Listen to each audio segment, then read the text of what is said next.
Epuka haya makosa manne mwanamke unapokuwa period. Kosa la kwanza, epuka kutumia pedi moja kwa muda mrefu. Kwa nini? Unapokuwa unatumia pedi moja kwa muda mrefu, utajisababishia maambukizi ya bakteria wabaya kwenye mfumo wa uzazi.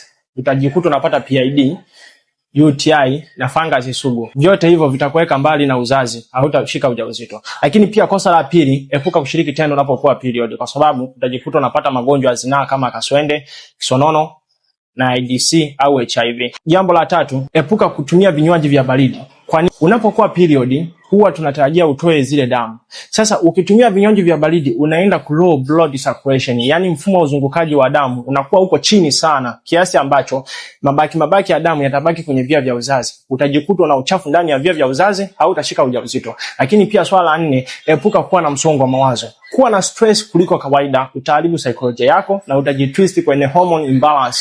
Na kumbuka, ukiwa na hormone imbalance itakuwa ni ngumu sana wewe mwanamke kupata ujauzito. Share hii video kwa wanawake 5 tu, utakuwa umefanya wema.